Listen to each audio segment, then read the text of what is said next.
दोस्तों बात कर लेते हैं अपने अगले विकल्पों के बारे में। आज दोस्तों हम बात करने वाले हैं हमारे अरेंज ग्रुप के बारे में। अरेंज ग्रुप में कौन कौन से विकल्प होते हैं, वो क्या क्या काम करते हैं। तो चलिए चलते हैं हमारी कंप्यूटर की स्क्रीन पर। मैं आपको दिखाता हूं कि एमएस वर्ड में अरेंज ग्रुप क्या काम करता है। जैसे कि आप लोग देख सकते हैं, हम लोग आ गए हैं अपनी कंप्यूटर की स्क्रीन पर। दोस्तों यहाँ पर आपके सामने पेज लेआउट जो रिबन है उसके अंदर एक विकल्प है हमारे पास अरेंज ग्रुप। अरेंज ग्रुप में बहुत सारे विकल्प हैं।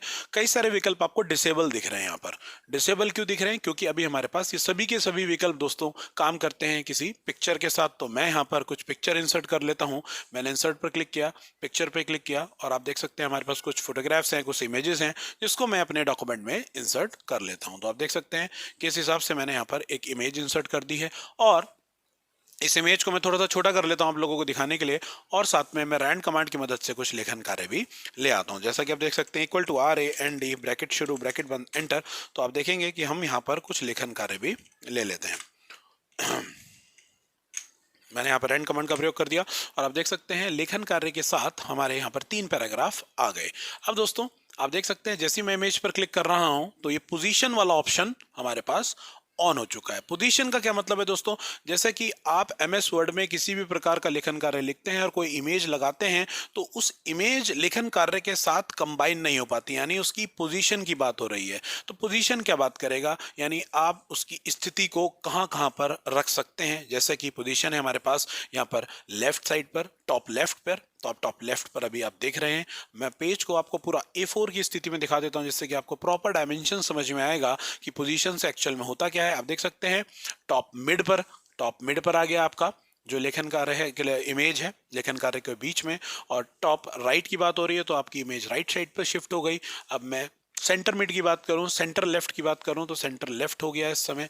अब सेंटर मिड की बात करूं तो इस समय आप देख सकते हैं सेंटर मिड है, यानी आपके पूरे डॉक्यूमेंट के मिड में वो इमेज आ गई। और यहाँ पर आपका सेंटर राइट हो गया, बॉटम लेफ्ट हो गया।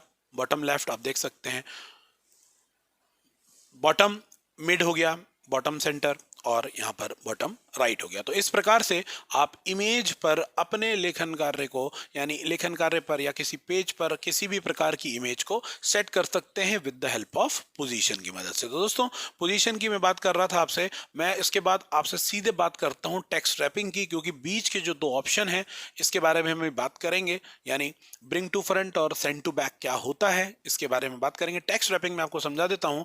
टेक्स्ट रैपिंग का काम जिस प्रकार आप इस इमेज में देख पा रहे हैं, लेखन कार्य को इमेज के साथ मर्ज करने का जो काम है वो है टेक्स्ट रैपिंग का। जैसे आपको बायोडाटा बना रहे हैं, जैसा कि आप इस इमेज में देख पा रहे हैं कि लेफ्ट साइड पर लेखन कार्य लिखा है, राइट साइड पर एक फोटोग्राफ लिखी है जस्ट लाइक ए बायोडाटा। तो कई बार ऐसा होता है कि हम इमेज लेखन कार्य के जस्ट राइट साइड पर किसी भी प्रकार की फोटोग्राफ नहीं लगा पाते हैं। तो उस स्थिति में आपको टेक्स्ट रैपिंग का इस्तेमाल करना है। यहाँ पर हमारे पास बहुत सारे ऑप्शंस हैं जो टेक्स्ट को मर्ज करते हैं इमेज के साथ, इमेज को मर्ज कर रहे हैं टेक्स्ट के साथ। तो आप देख सकते हैं टाइट है ऑप्शन, स्क्वायर है। स्क्वायर मतलब मैं जूम इन करके दिखा देता हूं तो आप स्क्वायर के रूप में लेखन कार्य को देख सकते हैं। इमेज के जस्ट बगल से यहां से लेखन कार्य हमारा शुरू हो रहा है। जैसा कि आप देख सकते हैं मैं बिल्कुल बैक स्पेस दबाकर बिल्कुल लेखन कार्य इमेज के जस्ट राइट साइड से हम लेखन कार्य लिखना शुरू कर सकते हैं। टेक्स्ट रैपिंग में टाइट है। टाइट का ऑप्शन होता है कि दोस्तों और नज़दीक, यानी जितना टाइटली हो सकता है उतना टाइटली वो हमारे लेखन कार्य के पास आ जाए image. Behind the text, behind the text बोले तो जैसे मैं बिहाइंड द टेक्स्ट पे क्लिक किया तो आप देख सकते हो टेक्स्ट के बिहाइंड में वो इमेज जा चुकी है, यानी आप लेखन कार्य के बिहाइंड पर वो इमेज को लगा सकते हैं। In front of the text, यानी फ्रंट ऑफ द टेक्स्ट मतलब लेखन कार्य दोस्तों इसके पीछे, जैसे मैं ड्रैग करके आपको दिखाऊं तो ये लेखन कार्य पीछे था इसके, आप देख सकते हैं, और वो मैं उठा के ले जा रहा हूं क्योंकि लेखन कार्य के ऊपर आ रहा है। जैसा कि आपको साइड में दिख रहे होंगे कुछ कैरेक्टर्स, ये लेखन कार्य के ऊपर आ गया है टेक्स्ट रैपिंग की मदद से। टॉप एंड बॉटम यानी ऊपर या नीचे, दोस्तों ये ऊपर और नीचे की बात हो रही है, ऊपर चला गया जैसा कि आप देख सकते हैं। थ्रू की बात होती है दोस्तों बीच में से, यानी अगर मैं इस लेखन कार्य को यहां उठा के ले आ रहा हूं तो आप देख सकते हैं on the insert tab and gallery included, यानी थ्रू जा रहा है हमारा जो लेखन कार्य है वो बीच में से होकर इमेज के, यानी आपको ये लाइन पढ़नी है फिर इधर वाली लाइन पढ़नी है, यानी आपको कॉलम्स के रूप में नहीं चलना। यानी थ्रू का मतलब है दोस्तों कि लेखन कार्य थ्रू यानी बीचों बीच में से होके जा रहा है। इसके बाद है edit trap points. Edit trap points क्या कहते हैं? जैसे ही आप एडिट ट्रैप पॉइंट्स पर क्लिक करते हो तो आपको आपकी इमेज के चारों तरफ रेड मार्क से अंडरलाइन दिख जाएगी, यानी आप इसको पकड़कर ड्रैग करोगे, यानी आप अपने अनुसार इसको पकड़ के ड्रैग कर सकते हो, उतना ही नजदीक आपकी इमेज के लेखन कार्य आ जाए। जैसा कि आप देख सकते हैं, जैसे ही मैं इस पकड़ के इसको अंदर की तरफ ड्रैग कर रहा हूं, उतना नजदीक लेखन कार्य आ रहा है। जैसे आप देख सकते हैं राइट तरफ टॉप पर मैं इसको थोड़ा सा मैंने किया तो आप देख सकते हैं वो अंदर की तरफ रिलीज हुआ, यानी डिजाइन है, ये डिजाइन शब्द है आपका, तो ये अंदर की तरफ आएगा। ये देख सकते हैं आप, बिल्कुल ही मर्ज हो गया।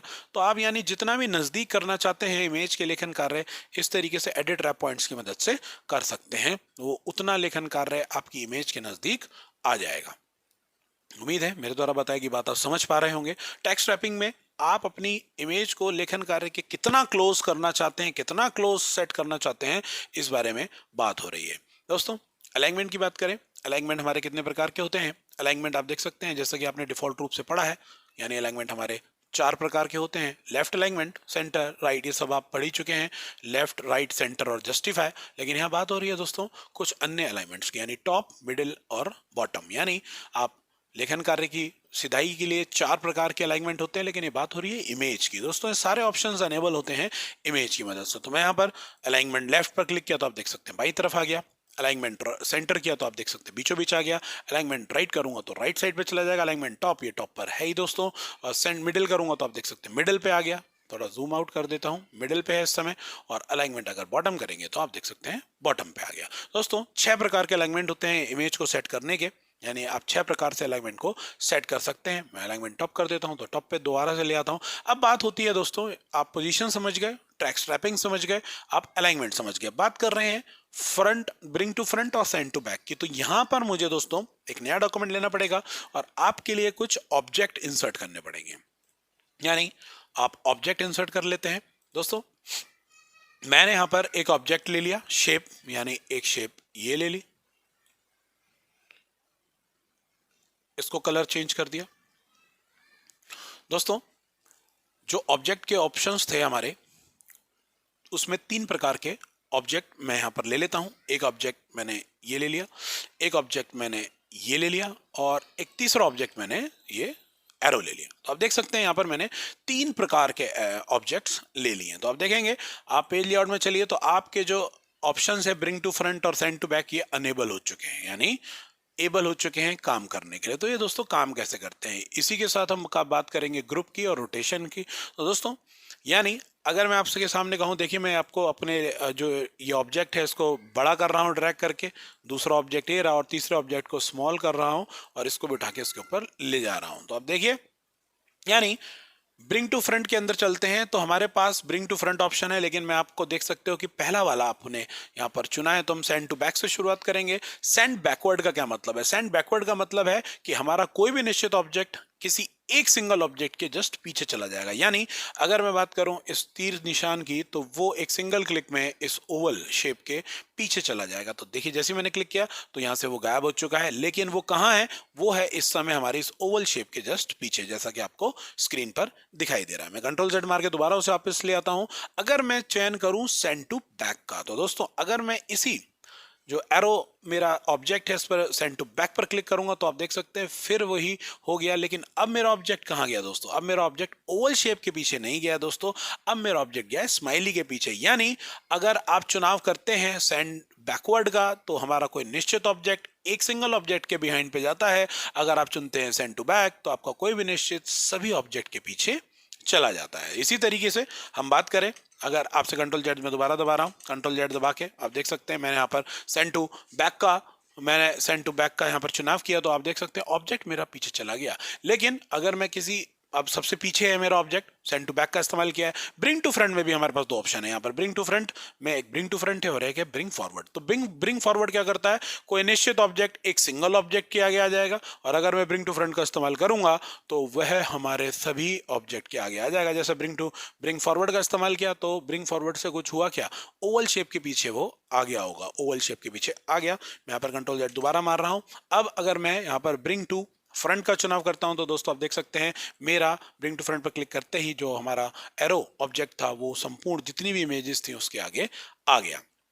ग्रुप की बात कर लेते हैं। ग्रुप क्या काम करेगा? 2 या 2 से अधिक ऑब्जेक्ट को हम एक साथ एक सिंगल ऑब्जेक्ट बना सकते हैं। अलग अलग ऑब्जेक्ट को सेलेक्ट करने के लिए कंट्रोल बटन दबाना आवश्यक होता है। एक ऑब्जेक्ट को सिलेक्ट किया, कंट्रोल बटन प्रेस किया, दूसरे ऑब्जेक्ट पे क्लिक किया तो दोनों सेलेक्ट हो गए, फिर कंट्रोल बटन प्रेस करे रखा दोस्तों, तीसरे ऑब्जेक्ट पर क्लिक करो तो तीनों ऑब्जेक्ट आप देख सकते हैं इस समय सेलेक्ट हो गए। आपका ग्रुप ऑप्शन भी अनेबल हो गया। ग्रुप ऑप्शन पर आप ग्रुप कर देंगे तो आप देख सकते हैं तीनों ऑब्जेक्ट एक सिंगल ऑब्जेक्ट हो गया। अब आप इसे एक साथ पकड़ के कहीं मूव करा सकते हैं, कहीं भी इधर उधर रख सकते हैं। ये तीनों ऑब्जेक्ट एक सिंगल इमेज बन चुकी है और एक साथ ही उनका काम हो रहा है। अगर मैं इसके साथ अनग्रुप कर दूं तो ये तीनों ऑब्जेक्ट अलग अलग हो जाएंगे, जैसा कि आप देख सकते हो ये फिर अलग अलग ऑब्जेक्ट हो गए, ये अलग ऑब्जेक्ट हो गया, ये अलग ऑब्जेक्ट हो गया और ये अलग ऑब्जेक्ट हो गया। तो ग्रुप की मदद से आप कितने भी ऑब्जेक्ट को सिलेक्ट करके उन्हें एक सिंगल ऑब्जेक्ट बना सकते हैं। रोटेशन का क्या काम होता है दोस्तों? रोटेशन का मतलब आप समझ रहे होंगे, रोटेट करना, rotate 90 degree, rotate left 90 degree और फ्लिप वर्टिकल, फ्लिप हॉरिजेंटल। आप देख सकते हैं सामने स्क्रीन पर ये सब काम हो रहे हैं। रोटेट करना है आपको, अपने जो भी ऑब्जेक्ट है उसको आप यहाँ से रोटेट कर सकते हैं। दोस्तों ये बात थी दोस्तों अरेंज बॉक्स की। अरेंज ग्रुप के बारे में मैंने आपको बताया। उम्मीद है मेरे द्वारा बताई गई बात आपको समझ में आई होगी। अज्जू टेक को सब्सक्राइब कीजिए, वीडियो को लाइक कीजिए, शेयर कीजिए अपने दोस्तों के साथ, खूब ज़्यादा शेयर करिए वीडियो को। और किसी भी प्रकार के सुझाव हेतु आप कमेंट बॉक्स में कमेंट कर सकते हैं। डिस्क्रिप्शन में टेलीग्राम का लिंक है दोस्तों, उससे आप जुड़कर टेलीग्राम ग्रुप हमारा ज्वाइन कर सकते हैं। टेलीग्राम ग्रुप में विभिन्न प्रकार की PDF नोट्स आदि आपको मिलती रहेंगी। इसी के लिए आपका बहुत बहुत धन्यवाद। जय हिंद।